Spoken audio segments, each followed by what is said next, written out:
Si tu as un doute sur le niveau de confiance que tu peux accorder à un vendeur pour lui acheter son produit ou son service, voilà les 4 niveaux de questions que tu peux poser à des vendeurs pour contrôler si tu peux avoir confiance en eux. Premier niveau, monsieur le vendeur, pouvez-vous me dire combien et quels sont les éléments les plus importants pour un acheteur dans le fonctionnement du mécanisme du processus de la vraie confiance dans la vente?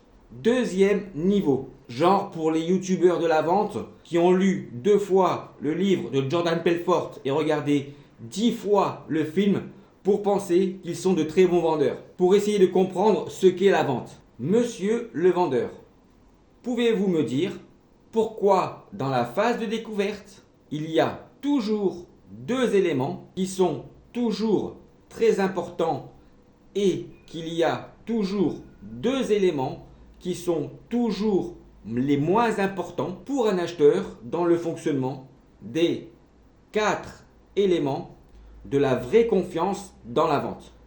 Troisième niveau de question, pour des vendeurs un peu plus aguerris. Monsieur le vendeur, pourquoi dans un cycle de vente, il y a toujours parmi les 4 éléments les plus importants du fonctionnement de la vraie confiance dans la vente, 2 éléments qui sont toujours très importants et 2 éléments qui sont toujours les moins importants dans la phase de découverte et dans le closing pour un acheteur pour pouvoir obtenir sa confiance. Quatrième niveau est là pour tous les experts, les conférenciers, les consultants en vente, les experts de la vente, les docteurs en vente. Mais attention, car même leur poser une seule question est pour eux souvent une insulte à leur intelligence. Alors voilà le 4e niveau de questions que tu peux poser à un expert de la vente. Monsieur le vendeur, pouvez-vous m'expliquer pourquoi dans la phase de découverte et du closing, parmi